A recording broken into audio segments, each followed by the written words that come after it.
Ce deuxième confinement est l'occasion d'élargir ce que j'ai dit lors du premier confinement concernant le rôle du gouvernement, de l'État, des pouvoirs publics, des autorités, peu importe le nom qu'on lui donne. Je rappelle que Dieu a établi 3 autorités sur terre: la famille, l'État et l'Église. La famille a été établie en premier et précède l'État.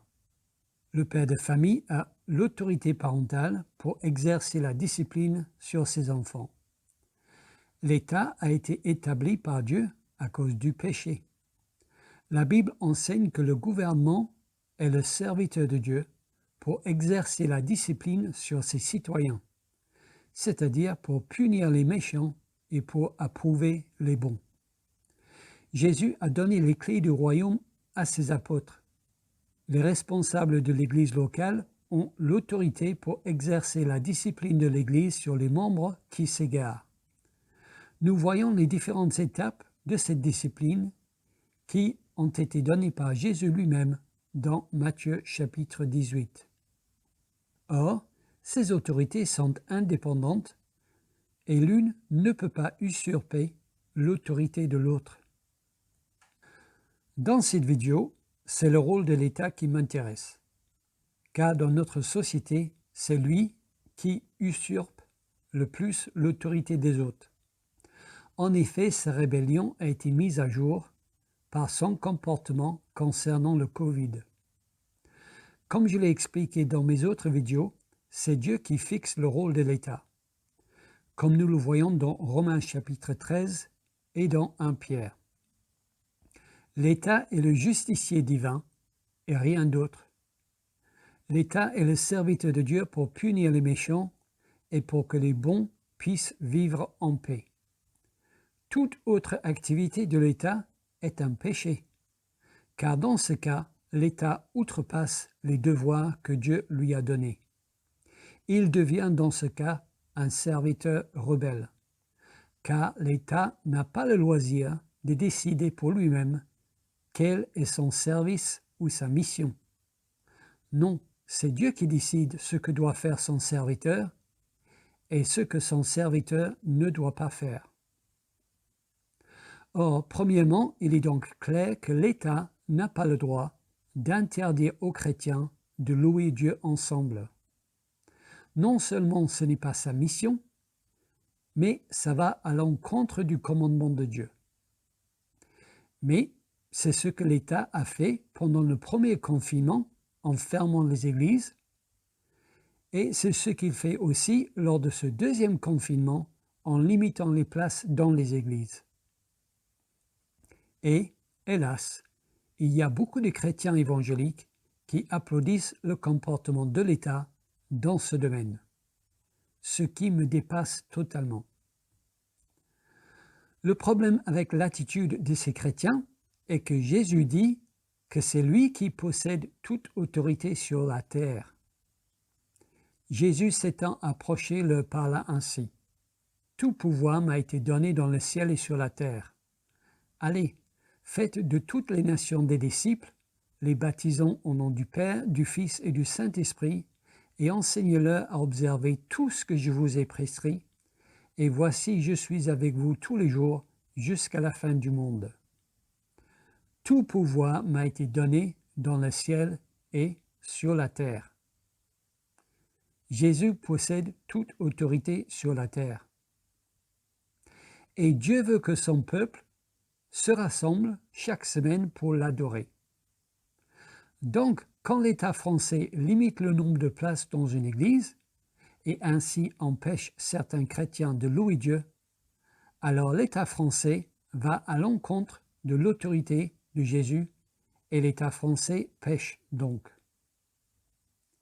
L'État est le serviteur de Dieu et doit remplir la mission que Jésus lui a confiée. Et les responsables ont tout intérêt à exécuter leur tâche avec fidélité, car Jésus veille, et il sera impitoyable contre tout serviteur rebelle. Maintenant, roi, conduisez-vous avec sagesse, juge de la terre, Recevez instruction. Servez l'Éternel avec crainte et réjouissez-vous avec tremblement. Baisez le Fils de peu qu'il ne s'irrite et que vous ne périssiez dans votre voie, car sa colère est prompte à s'enflammer.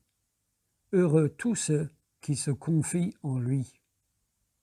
C'est Jésus qui distribue les rôles et donne les limites à chacun. Il jugera les serviteurs de l'État qui outrepassent ses limites. Ce sont des serviteurs rebelles. Je sais que ce type de discours horripile les athées et les sécularistes en tout genre, mais ils peuvent rester dans le déni s'ils veulent. Nous savons que c'est la réalité, et un jour ils le seront aussi.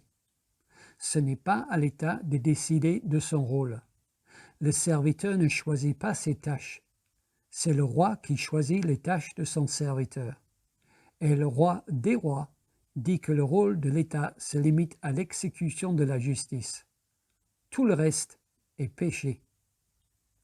De plus, Jésus est non seulement le roi de la terre, mais il est aussi le chef de l'Église. Et il veut que son corps se réunisse ensemble localement pour le louer et pour rompre le pain, comme faisaient les apôtres. Il persévérait dans l'enseignement des apôtres, dans la communion fraternelle, dans la fraction du pain et dans les prières. Ceci est non négociable. C'est un commandement de Dieu. Ce qui m'amène à mon deuxième point. La seule contrainte que Jésus nous donne pour pouvoir le louer le dimanche et pour être autorisé à participer à la Sainte Seine est de discerner le corps de Jésus. C'est pourquoi celui qui mangera le pain et boira la coupe du Seigneur indignement sera coupable envers le corps et le sang du Seigneur. Que chacun donc s'éprouve soi-même, et qu'ainsi il mange du pain et boive de la coupe.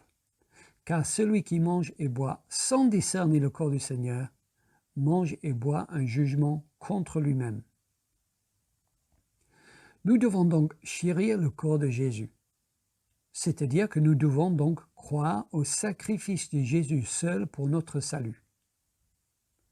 Une fois que nous nous sommes éprouvés pour voir si cela est notre cas, alors Jésus nous autorise à prendre la Sainte Seine et à commémorer son sacrifice suprême dans un acte d'adoration.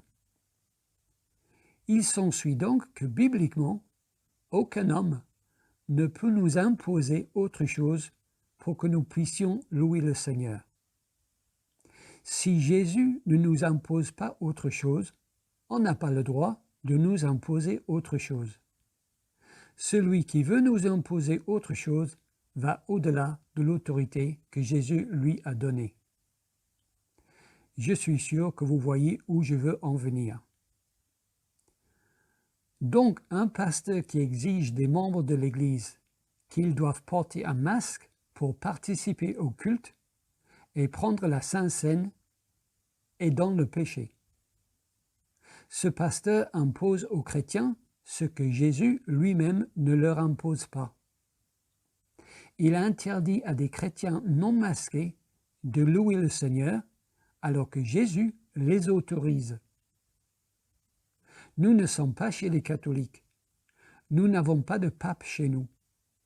On n'a pas le droit d'imposer des règles pour participer au culte que Jésus lui-même n'impose pas.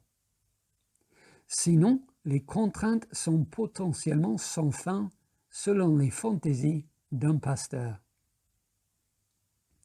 Jésus dit que celui qui croit en son sacrifice peut y participer.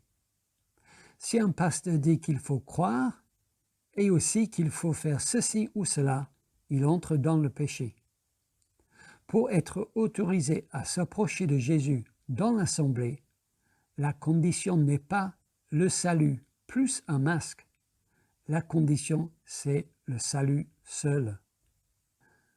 Un pasteur qui exige donc de vous, chrétiens, que vous vous cachiez le visage pour louer le Seigneur et qui vous interdit de louer le Seigneur parmi son peuple si vous ne le faites pas, commet un péché. Vous me direz peut-être que si le pasteur ne le fait pas, alors l'État fermera son église pour non-respect du protocole sanitaire. Donc le pasteur n'a pas trop le choix. Je suis conscient du problème et de l'usurpation du pouvoir de l'État séculariste sur l'Église. Je suggère donc que le pasteur explique sa position clairement, comme je le fais ici. Qu'il dit qu'il n'impose rien aux fidèles, car il n'en a tout simplement pas l'autorité divine pour le faire. Que croire au sacrifice de Jésus seul suffit pour louer le Seigneur et pour manger le pain. Que le pasteur laisse les chrétiens libres, comme Christ nous laisse libres.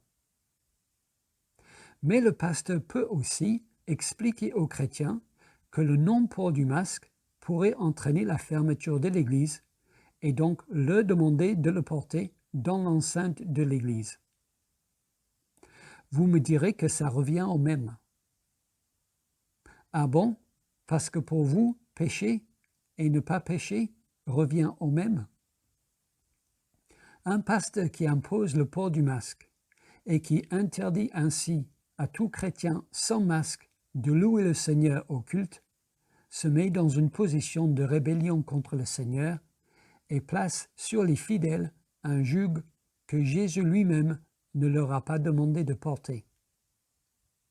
Alors qu'un pasteur qui enseigne sa position et les limites de son autorité et la grande liberté des chrétiens, non seulement il ne pêche pas, mais aussi il édifie son Église concernant l'enseignement biblique sur ces choses. Je plaide pour la deuxième démarche.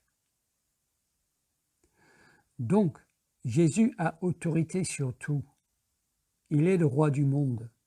Et Jésus interdit à l'État d'empêcher le peuple de Dieu de le louer ensemble. Et Jésus interdit aussi aux responsables de l'Église d'empêcher un chrétien de prendre la Sainte Seine parce qu'il ne porte pas de masque.